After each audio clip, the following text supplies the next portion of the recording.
Hello friends, ये एक case है। ये एक बच्चे का केस है। ये एक बेटी है, 7 साल के पास की है। ठीक है। तो इसको ये समस्या है। तो ये मेरे से करीब जब ये 1.5 से 2 साल की थी तब से मेरे कांटेक्ट पे है, और ये अभी 7 साल की हो गई है। तो जब ये 1.5 2 साल की थी तब ये पेशेंट मेरे पास आया था। रिकरेंट हाई ग्रेड फीवर, कफ, कोल्ड, और इतना ज़्यादा सीवियर होता था कि ये जाके एडमिट हो जाती थी। ठीक है सर, लास्ट टाइम भी हमने कहीं क्लास में डिस्कस किया था। तो ये इसका सिनेरियो होता था। तो ये कुछ मेडिसिन मैंने ऐसे ही दिया, फिर ये पेशेंट सेटल नहीं हुआ, उसकी तकलीफ़ ऐसे ही चली जा रही थी। डॉक्टर से भी तंग थे कि इतना ज़्यादा बीमार पड़ रही है, क्या किया जाए। तो वो हॉस्पिटलाइज होके इसको थोड़ा सा सेटल कर देते थे। फिर 10 दिन बाद फिर से इसको वही एपिसोड, सीवियर एपिसोड होता था, और ये फिर वापस एडमिट होती थी और फिर थोड़ा सा रिकवर हो जाती थी। ऐसे ही चलता था। तो फिर इसको मेडिसिन दिया गया। फिर मैंने इसको एक मेडिसिन दी, ट्यूबरकुलिनम 1 mg का एक सिंगल डोज दिया। उसके बाद उसका प्रॉब्लम सेटल हो गया। तो ये लोग मुझे बहुत ट्रस्ट करते हैं, होम्योपैथी के ऊपर बहुत ट्रस्ट करते हैं, और उनको लगता है कि ये दवाई, ये बेटी सिर्फ इसी मेडिसिन से ठीक होती है और होगी। ठीक है। तो अब ये जब भी इनका एक्यूट होता है तो ये मेरे पास लेके आते हैं। तो इनिशियली मैंने इनको बहुत सारी मेडिसिन दिया ट्यूबरकुलिनम के बाद as a constitutional medicine, but patient settle हो जाता था, पर वो उसका रिकरेंट छोटा छोटा चलता ही रहता था। मतलब फ्रिक्वेंटली 2 महीने में, 3 महीने में इसके फादर हमेशा बोलते थे कि ये बार बार बीमार पड़ ही जाती है। तो कुछ मेडिसिन दी मैंने, जैसे कि फॉस्फोरस लगा था मुझे, लैकेसिस लगी, कभी कभी कैल्केरिया आयोड दिया, हॉट पेशेंट है। तो ये सब चीज़ें मेडिसिन ने वर्क नहीं किया उतना अच्छा। एक्यूट सेटल हो जाता था, पर इसका बहुत सारी चीज़ें चेंज नहीं हुआ, जो मेन इसका ससेप्टेबिलिटी था। ठीक है। तो अब ये पेशेंट मेरे पास इस टाइम पे आया था। वो जो सबसे पहला था वीडियो जो है, वो जो लैब में लिए हुए मदर है ना, तो इस स्टेज पे पेशेंट आई थी। तो इस स्टेज पे हमने क्या किया, इसमें हमने पूछा, तो वो बच्चा तो बोल नहीं रहा है, तो इसकी हमने ये पहले देखा कि ये मदर की लैब में है। ठीक है। फादर ले रहे हैं इसके, तो फादर की गोद में नहीं जा रही है। ठीक है। और लैब में ही है, एकदम सुस्त है, कराह रही है फीवर से। और उसके बाद अच्छा नहीं लग रहा, अच्छा नहीं लग रहा, मम्मा मम्मा ऐसा करती रहती है। ठीक है। तो मैंने पूछा कि ये और घर में क्या करती है। बोला कि बस फीवर के टाइम पे चुपचाप लेट जाती है और बुलाती है कि मम्मा आके मेरे पास बैठो। ठीक है। तो यहाँ पे हमने मेडिसिन दे दी थी। तो उसके बाद ये बच्चा सेटल हो गया। ठीक है। और उसका 30 पावर का मेडिसिन दिया, तो बच्चा सेटल हो गया। नेक्स्ट डे ही सेटल, फीवर उसका ख़त्म हो गया। 103 के ऊपर फीवर हो रहा था, एकदम तपी हुई थी। तो मेडिसिन दी, बच्चा सेटल। उसके बाद काफ़ी अच्छा इम्प्रूव हुआ उसको। फिर 3 महीने बाद इसको बहुत ज़्यादा खांसी आना शुरू हो गई, और फीवर आया इसको। वही 103 104 के आसपास इसको टेम्परेचर आता था। फिर एलोपैथी दवाइयाँ इन लोगों ने ले ली, तो एलोपैथी से इसका फीवर सब साइड हो गया, लेकिन इसकी खांसी नहीं जा रही थी, खांसी ठीक नहीं हो रही थी।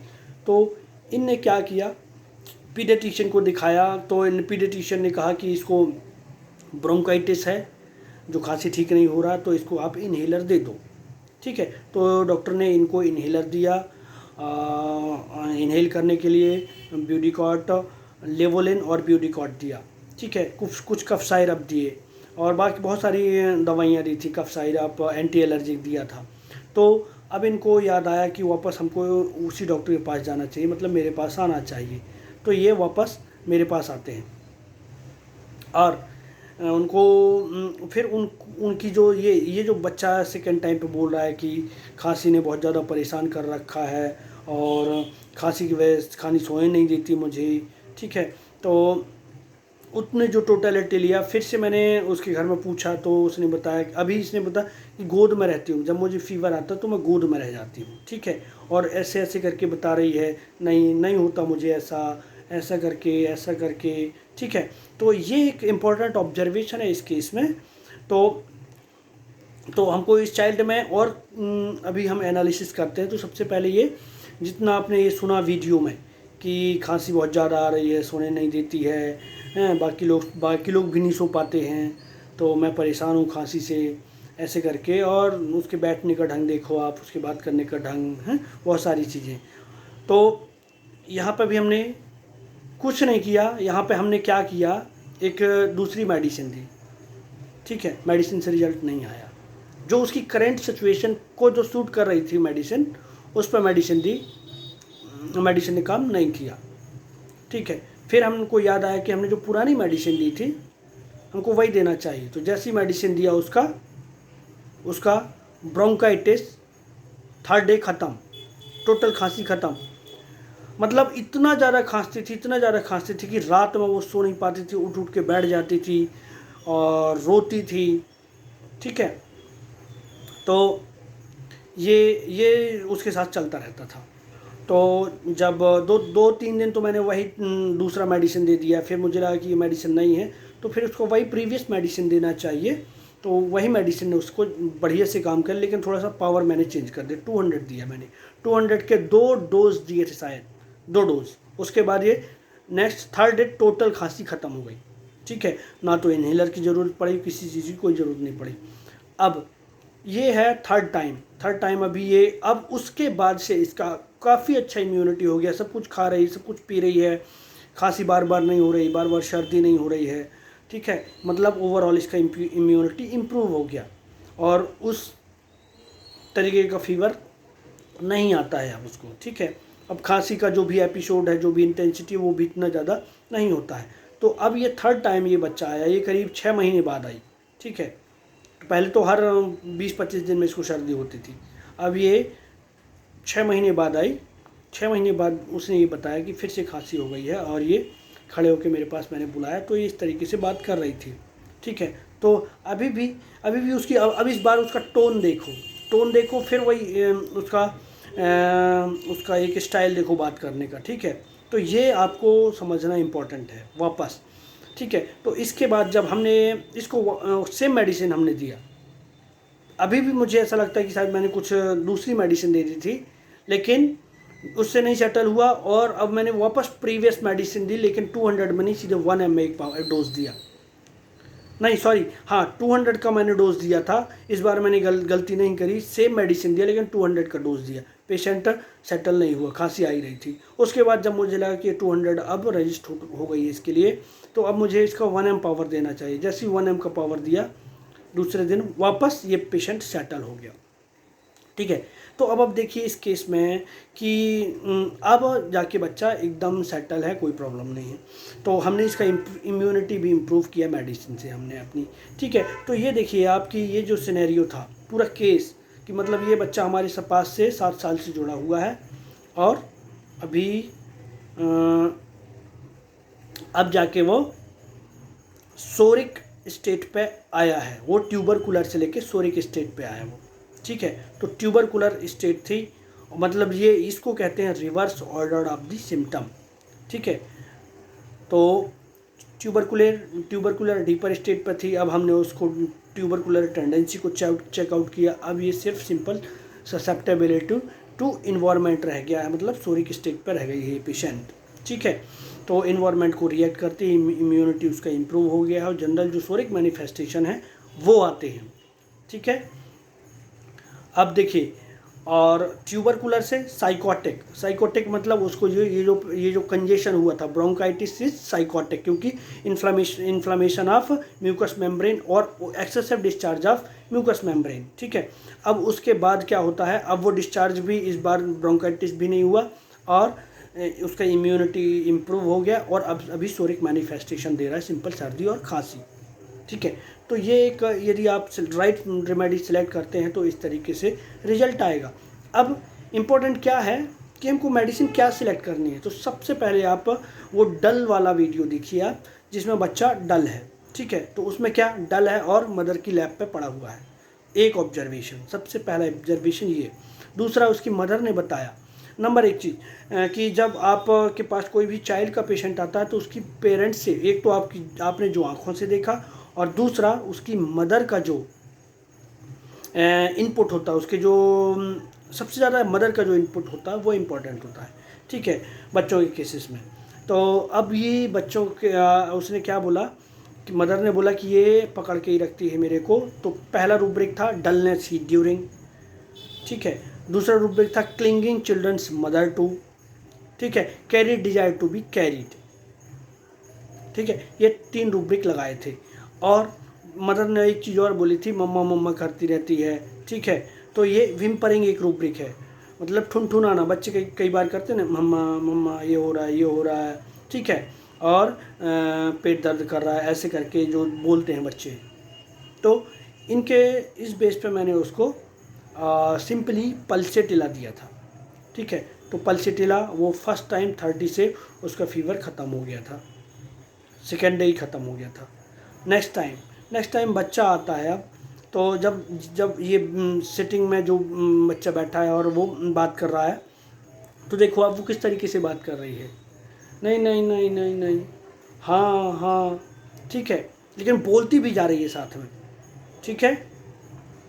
और तो यहाँ पर मैं मिसगाइड हो गया था, क्योंकि उसने बोला था कि ये खांसी है, मेरे को बहुत ज़्यादा परेशान कर रही है और मैं सो नहीं पा रही हूँ और दूसरे लोग भी डिस्टर्ब होते हैं। तो ऐसे ही जैसे आप लोग मिसगाइड हुए, ऐसे ही मैं मिसगाइड हो गया था और मेडिसिन मैंने ऐसी फॉस्फोरस लैकेसिस करके दे दिया था।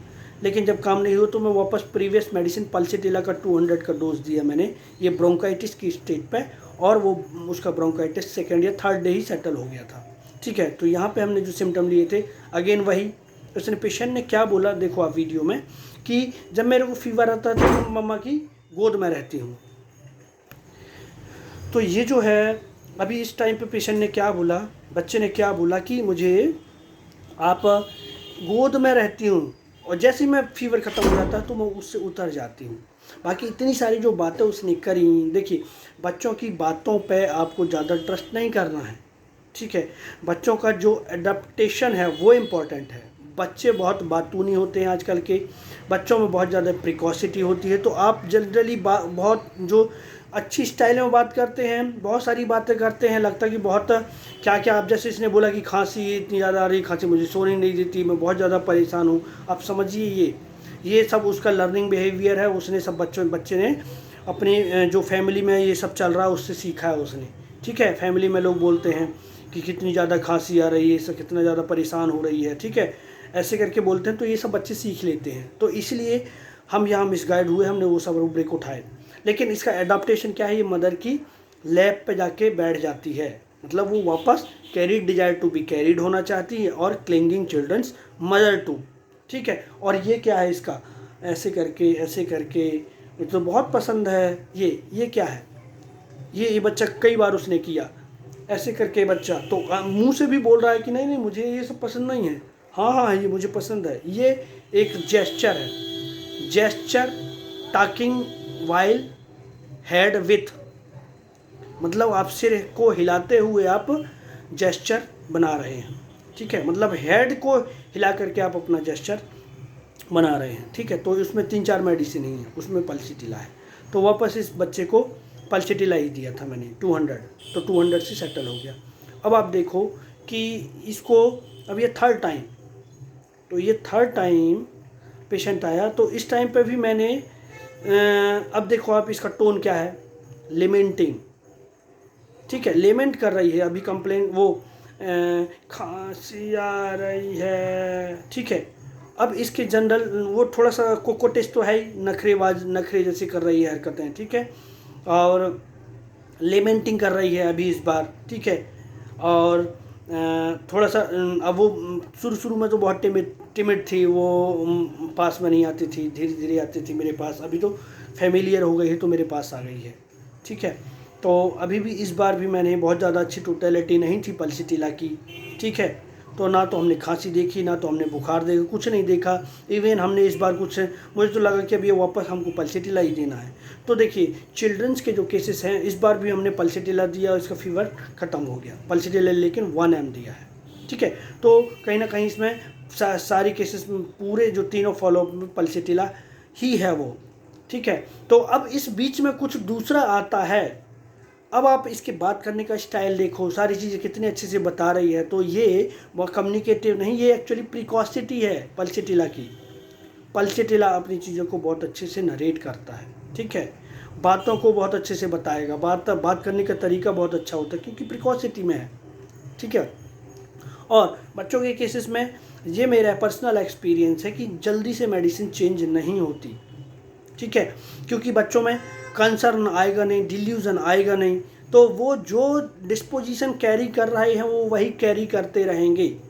साथ में जो बातचीत करने का तरीका है वो उनकी प्रिकॉसिटी की वजह से आता है। वैसे ये पल्सिटिला चाइल्ड बहुत प्रिकॉशियस होते हैं, ठीक है। तो मैंने बहुत सारे ऐसे केसेस देखे हैं जिनको हमने फर्स्ट टाइम रेमेडी दिया, यदि वो 1 साल का है, 1.5 साल का है, 2 साल का है, तो उसके बाद हमको वही मेडिसिन उसके करीब 6-7 साल तक लगती रहती है, ठीक है। तो हमने इस बच्चे को पल्सिटिला दे के हर बार हैंडल किया है, ठीक है। और भी आप इसमें रूब्रिक ऐड कर सकते हैं, लेकिन हमने क्या देखा, पेशेंट में क्या प्रोमिनेंट था वो इम्पॉर्टेंट है, और उस बेस पे हमने प्रिस्क्रिप्शन बनाया था। तो मेरी लर्निंग और मेरा एक्सपीरियंस और एक्सपेरिमेंट भी यही हुआ कि बच्चों में एंजाइटी, कंसर्न, ठीक है, ये डिल्यूजन्स, ये सारी चीज़ें नहीं होती। तो उनमें वही होता है जो बच्चे, child are as they are, ठीक है, जो वो है वो वही है और वैसे ही रिएक्ट करते हैं, वैसे ही बिहेव करते हैं। अब ठीक उनको अच्छा नहीं लगा, उनको खांसी आ रही, तो बस करेंगे, कंप्लेंट ही करेंगे, लिमेंटिंग करेंगे, ठीक है। अब ये नहीं कहेंगे खांसी क्यों नहीं आ रही, क्यों आ रही है मम्मा, मेरे को बहुत टेंशन है, ये नहीं कहेगा बच्चा। अब बच्चा को क्या चाहिए, उसको उसका एडाप्टेशन क्या रहेगा, आइदर मामा को चिपक जाएगा, आइदर चुपचाप लेट जाएगा, आइदर कंप्लेंट करेगा, आइदर रोएगा, यही सब रिएक्शन रहेगी उसकी, ठीक है। तो सिंपली बच्चों में ऐसे ही केस लेना है और देखना है, और मेडिसिन आपको जल्दी से चेंज नहीं करनी। इवन आपको ऐसा लगता है कि इस बार कुछ ऑल्टर्ड है, तो ऐसा नहीं है, वो भी उसके डिस्पोजिशन का ही पार्ट है, ठीक है। तो यहाँ पर डिस्पोजिशन बहुत इंपॉर्टेंट होता है, ओके। तो ये एक सिंपल केस था और हमने इस पेशेंट को पल्सिटिला देकर ही सेटल किया है। Thank you, thanks for watching.